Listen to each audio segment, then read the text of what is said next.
पूजा पाठ करते समय ध्यान रखने योग्य जरूरी बातें। नंबर 1। सूर्य, गणेश, दुर्गा, शिव और विष्णु यह पंचदेव कहलाते हैं। इनकी पूजा सभी कार्यों में अनिवार्य रूप से की जानी चाहिए। प्रतिदिन पूजन करते समय इन पंचदेव का ध्यान करना चाहिए। इससे लक्ष्मी कृपा और समृद्धि प्राप्त होती है। नंबर 2। किसी भी भगवान के पूजन में उनका आवाहन करना या आमंत्रित करना, ध्यान करना, आसन देना, स्नान करवाना, धूप दीप जलाना, अक्षत या चावल, कुमकुम, चंदन, पुष्प या फूल, प्रसाद आदि अनिवार्य रूप से होना चाहिए। नंबर 3। पूजा के लिए शाम को भूलकर भी फूल नहीं तोड़ने चाहिए, इसलिए आप संध्या काल से पहले ही फूल तोड़ कर रख लें। नंबर 4। पूजन में पान का पत्ता भी रखना चाहिए। ध्यान रखें, पान के पत्ते के साथ इलायची, लौंग, गुलकंद आदि भी चढ़ाना चाहिए। पूरा बना हुआ पान चढ़ाएंगे तो श्रेष्ठ रहेगा। नंबर 5। देवी देवताओं को हार, फूल, पत्तियां आदि अर्पित करने से पहले एक बार साफ पानी से अवश्य धो लेना चाहिए। नंबर 6। सभी प्रकार की पूजा में चावल विशेष रूप से चढ़ाए जाते हैं। पूजन के लिए ऐसे चावल का उपयोग करना चाहिए जो अखंडित यानी टूटे हुए ना हो।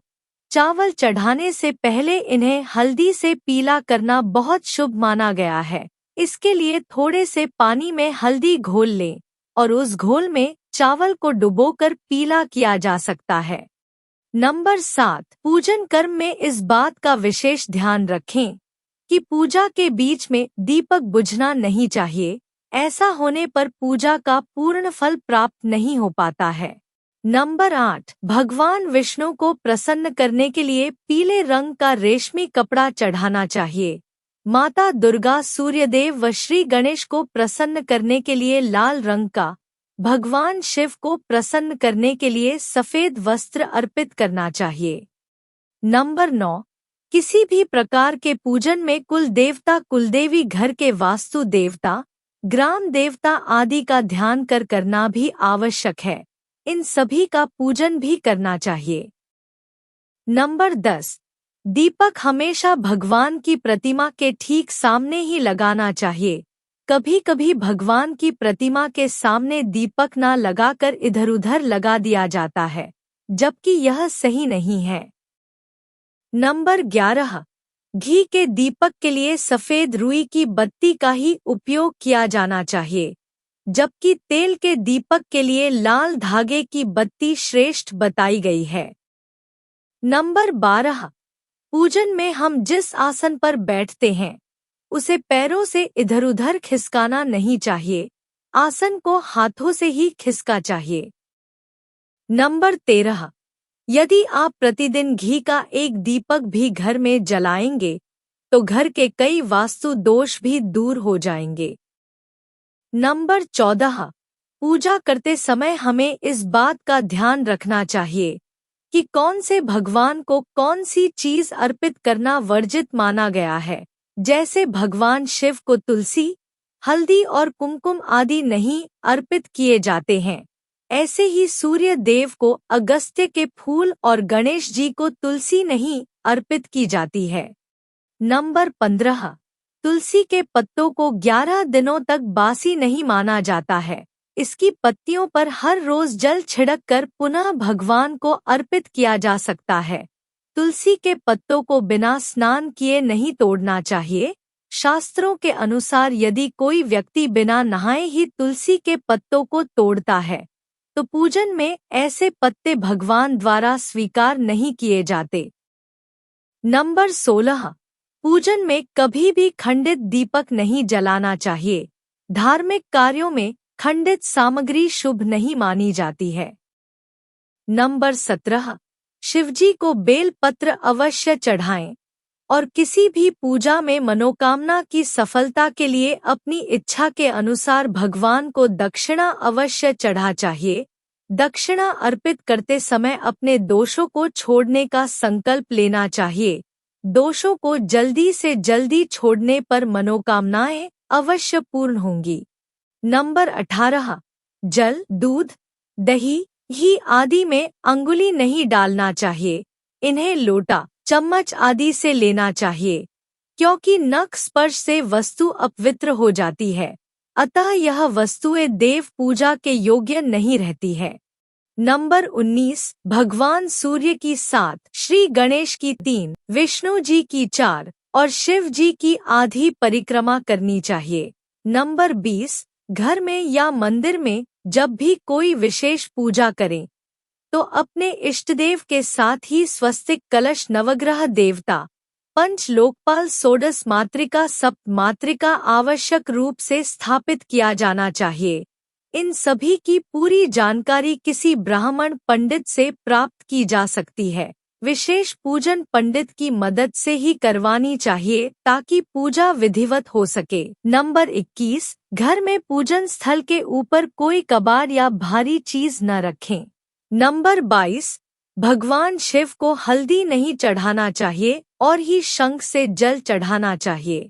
नंबर 23, पूजन स्थल पर पवित्रता का ध्यान रखें।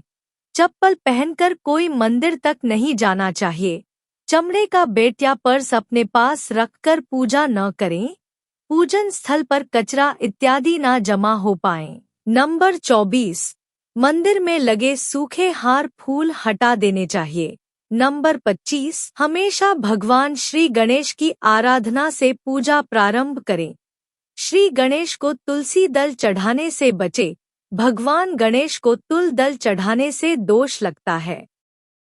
नंबर 26, शिव शंभू को कभी भी केतकी का फूल नहीं चढ़ाना चाहिए। पौराणिक कथाओं के अनुसार भगवान शिव ने केतकी को श्राप दिया था, इसलिए भगवान शिव को यह फूल नहीं चढ़ाना चाहिए, वरना भक्तों के काम बिगड़ सकते हैं। नंबर 27, भगवान की प्रतिमा को स्नान करवाते वक्त सिर्फ उंगलियों का प्रयोग करें। भगवान को स्नान करवाते समय कभी भी अंगूठे का इस्तेमाल नहीं करना चाहिए। ऐसा करने से भगवान अप्रसार में विपत्ति आती है। नंबर 28, दीपक को कभी भी जमीन पर रखकर प्रज्वलित ना करें। ऐसा करने से धन की बर्बादी होती है और घर में अशुभ आती है। नंबर 29, पूजा के वक्त अगरबत्ती का प्रयोग ना करें। ऐसा इसलिए क्योंकि इसे बांस की लकड़ियों के साथ बनाया जाता है और बांस की लकड़ियों का प्रयोग अंतिम संस्कार में किया जाता है, इसलिए इसे अशुभ माना गया है। नंबर 30, रविवार के दिन तुलसी के पत्ते तोड़ने से बचे। मान्यताओं के अनुसार रविवार के दिन तुलसी के पत्ते तोड़ने से भगवान विष्णु अप्रसन्न होते हैं। नंबर 31, भगवान शालिग्राम को कभी भी चावल अर्पित नहीं करना चाहिए। वास्तुशास्त्र के अनुसार ऐसा करने से दोष लगता है। नंबर 32, पूजा में गंदे कपड़े पहनकर ना बैठें। कभी भी गंदे कपड़े पहनकर पूजा नहीं करनी चाहिए। मान्यताओं के अनुसार ऐसा करने से घर में दरिद्रता आती है। नंबर 33, पूजा के दौरान मन को पवित्र रखें। कभी भी पूजा करते समय मन को दूषित नहीं रखना चाहिए। कहा जाता है कि पूजा के दौरान मन में बुरे ख्याल रखने पूजा का फल प्राप्त नहीं होता है। अपवित्र धातु के बर्तन में गंगाजल नहीं रखना चाहिए। अपवित्र धातु जैसे एल्युमिनियम और लोहे से बने बर्तन में गंगाजल नहीं रखा जाना चाहिए। गंगाजल तांबे के बर्तन में रखना ही शुभ रहता है। नंबर 34, पूजा में इस्तेमाल किए गए फूल अगर सूख जाएं, तो उन्हें कभी भी फेंके नहीं। सूखे हुए फूलों को किसी पवित्र नदी में प्रवाहित कर दें। नंबर 35, शास्त्रों के अनुसार देवी देवताओं का पूजन दिन में 5 बार करना चाहिए। सुबह 5 बजे से 6 बजे तक ब्रह्मा मुहूर्त में पूजन और आरती होनी चाहिए। इसके बाद प्रातः 9 से 10 बजे तक दूसरी बार का पूजन, दोपहर में तीसरी बार पूजन करना चाहिए। इस पूजन के बाद भगवान को शयन करवाना चाहिए। शाम के समय 4 से 5 बजे करे पूजन और आरती रात को 8 से 9 बजे शयन आरती करनी चाहिए। जिन घरों में नियमित रूप से 5 बार पूजन किया जाता है, वहां सभी देवी देवताओं का वास होता है और ऐसे घरों में धन धान्य की कोई कमी नहीं होती है। नंबर 36, प्लास्टिक की बोतल में या किसी अपवित्र धातु में गंगा जल को नहीं रखना चाहिए। गंगा जल को तांबे की धातु में रखना शुभ होता है। नंबर 37, स्त्रियों को और अपवित्र अवस्था में पुरुषों को शंख नहीं बजाना चाहिए। यह इस नियम का पालन नहीं किया जाता है तो जहाँ शंख बजाया जाता है वहाँ से देवी लक्ष्मी चली जाती है। नंबर 38, मंदिर और देवी देवताओं की मूर्ति के सामने कभी भी पीठ दिखाकर नहीं बैठना चाहिए। नंबर 39, किसी भी पूजा में मनोकामना की सफलता के लिए दक्षिणा अवश्य चढ़ाना चाहिए। दक्षिणा अर्पित करते समय अपने दोषों को छोड़ने का संकल्प लेना चाहिए। दोषों को जल्दी से जल्दी छोड़ने पर मनोकामनाएं अवश्य पूर्ण होंगी। नंबर 40, आम तौर पर फूलों को हाथों में रखकर हाथों से भगवान को अर्पित किया जाता है। ऐसा नहीं करना चाहिए। फूल चढ़ाने के लिए फूलों को किसी पवित्र पात्र में रखना चाहिए और इसी पात्र में से लेकर देवी देवताओं को अर्पित करना चाहिए। नंबर 41, हमेशा इस बात का ध्यान रखें कि कभी भी दीपक से दीपक नहीं जलाना चाहिए। शास्त्रों के अनुसार जो व्यक्ति दीपक से दीपक जलाते हैं वे रोगी होते हैं। नंबर 42, भगवान की आरती करते समय ध्यान रखें यह बातें। भगवान के चरणों की 4 बार आरती करें, नाभि की 2 बार और मुख की 1 या 3 बार आरती करें। इस प्रकार भगवान के समस्त अंगों की कम से कम 7 बार आरती करनी चाहिए। नंबर 43, अपने मंदिर में सिर्फ प्रतिष्ठित मूर्ति ही रखें। उपहार कांच, लकड़ी एवं फाइबर की मूर्तियां ना रखें एवं खंडित जली कटी फोटो और टूटा कांच तुरंत हटा दें। शास्त्रों के अनुसार खंडित मूर्तियों की पूजा वर्जित की गई है। जो भी मूर्ति खंडित हो जाती है उसे पूजा के स्थल से हटा देना चाहिए और किसी पवित्र बहती नदी में प्रवाहित कर देना चाहिए। खंडित मूर्तियों की पूजा अशुभ मानी गई है। इस संबंध में यह बात ध्यान रखने योग्य है कि सिर्फ शिवलिंग कभी भी किसी भी अवस्था में खंडित नहीं माना जाता है। नंबर 44, मंदिर के ऊपर भगवान के वस्त्र, पुस्तकें एवं आभूषण आदि भी न रखें। मंदिर में पर्दा अति आवश्यक है। अपने पूज्य माता पिता तथा पितरों का फोटो मंदिर में कदापि ना रखें। उन्हें घर के नैऋत्य कोण में स्थापित करें। नंबर 45, कभी भी भगवान को या फिर अपने से बड़े को एक हाथ से प्रणाम नहीं करना चाहिए। इसके साथ ही यह भी ध्यान रखें कि सोए हुए व्यक्ति का चरण स्पर्श नहीं करना चाहिए। पूजा के बाद बड़ों का आशीर्वाद लेते समय ध्यान रखें किसी के दाएं पैर को दाएं हाथ से, बाएं पैर को बाएं हाथ से छूकर प्रणाम करें। नंबर 46, जप करते समय जीभ या होठ को नहीं हिलाना चाहिए।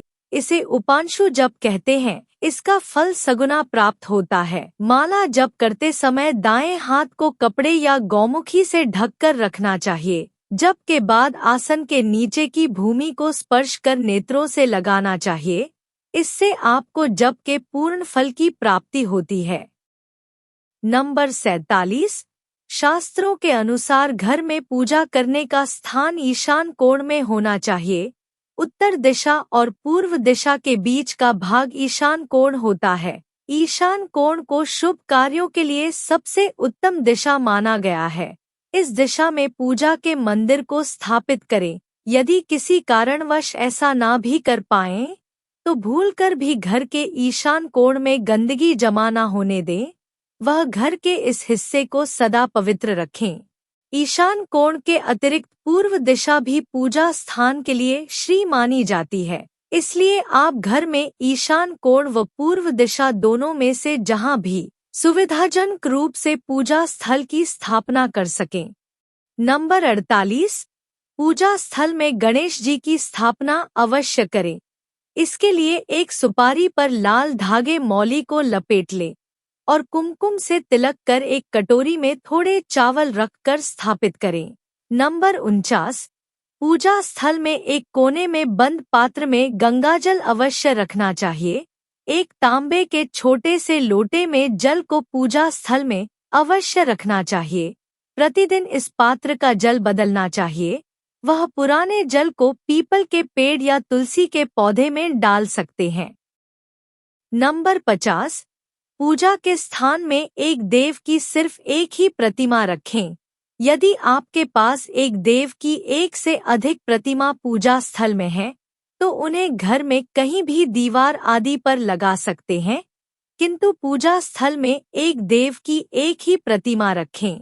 नंबर 51, घर में पूजा के स्थान पर कभी भी बड़ी मूर्तियां नहीं रखनी चाहिए। बड़ी मूर्तियों में प्राण प्रतिष्ठा होना अनिवार्य हो जाता है, इसलिए बड़ी मूर्तियां मंदिर के लिए ही उचित है। पूजा स्थल में छोटी मूर्ति रख सकते हैं। नंबर 52, पूजा करने के स्थान पर भूलकर भी अपने पितृ देव स्वर्गीय माता पिता या गुरु की फोटो न लगाएं। उनकी तस्वीर को घर के अलग स्थान पर रखें। नंबर 53, पूजा स्थल में कुरारा एकत्रित न होने दें। प्रतिदिन पूजा घर की सफाई करें। नंबर 54, अगर आपने पूजा घर में कोई मूर्ति की स्थापना की हुई है, तो ध्यान दें मूर्ति का कोई भी हिस्सा खंडित नहीं होना चाहिए। मूर्ति खंडित होने पर तुरंत उसे वहां से हटा दें। खंडित मूर्ति को बहते जल में विसर्जित कर सकते हैं। नंबर 55, पूजा के समय यदि संभव हो तो शुद्ध देसी गाय के घी का प्रयोग करें। वह भोग लगाने के लिए अग्नि में गाय के गोबर के कंडों उपलों का ही प्रयोग करना उत्तम माना गया है। नंबर 56, पूजा पाठ के समय दीपक कभी भी बुझना नहीं चाहिए। शास्त्रों में यह एक बड़ा अपशगुन माना गया है। नंबर 57, पूजा पाठ के समय गुग्गल युक्त धूप बत्ती का प्रयोग करें। गुग्गल घर के वातावरण को शुद्ध और घर से नकारात्मक ऊर्जा या बुरे दोष को दूर करती है। नंबर 58, रात्रि को सोते समय पूजा स्थल को लाल पर्दे द्वारा ढक दें। वह सुबह होने पर पर्दे को हटा दें। नंबर 59, पूजा करते समय भगवान को फूल चढ़ाना शुभ माना जाता है। कुछ फूल देवी देवताओं को विशेष रूप से प्रिय होते हैं और फूल चढ़ाते समय इस बात का ध्यान रखना चाहिए, जैसे दुर्गा माँ को लाल और भगवान विष्णु को पीले रंग के ही फूल चढ़ाने चाहिए। पूजा में कभी भी बांसी फूल नहीं चढ़ाने चाहिए, यह अशुभ माना जाता है। नंबर 60, पूजा में इस्तेमाल कलश या जल के लोटे को हमेशा ईशान कोण में रखना चाहिए। दीपक और कलश को एक दूसरे के बिल्कुल पास कभी ना रखें, वरना इसके दुष्प्रभाव झेलने पड़ते हैं। नंबर 61, पूजा हमेशा आसन पर बैठकर ही करना चाहिए। आसन पर बैठकर पूजा ना करने से इसका फल नहीं मिलता है। आसन के रंग का चुनाव आपको अपनी राशि के हिसाब से ही करना चाहिए। नंबर 62, भगवान के भजन कीर्तन या आरती के दौरान हर तरीके से वहां उपस्थित रहे। इस दौरान किसी से बातचीत करने से पूजा का फल नहीं मिलता है। पूजा की सामग्री को लेकर कभी भी दिखावा ना करें। नंबर 63, आप पूजा किनकी करने जा रहे हैं, उस हिसाब से आसन का चुनाव करें। पूजा शुरू करने से पहले देखें कि आसन किस चीज का है, किस रंग का है, क्योंकि अलग अलग रंग के आसन का अपना अलग महत्व है। कोशिश करें कि कंबल या ऊन से बने आसन का ही प्रयोग करें। धन की देवी माता लक्ष्मी, माँ दुर्गा और हनुमान जी की पूजा करने जा रहे हैं तो लाल रंग के आसन का प्रयोग करें। अगर मंत्र सिद्धि की पूजा करनी है तो कुशा से बने आसन को श्रेष्ठ माना गया है। यह तमाम जानकारी जन रुचि को ध्यान में रख कर दी जा रही है। वीडियो का उद्देश्य मात्र आपको बेहतर सलाह देना है। इस संदर्भ में हम किसी प्रकार का कोई दावा नहीं करते हैं। दोस्तों, वीडियो अच्छी लगी हो तो लाइक और सब्सक्राइब जरूर करें। धन्यवाद।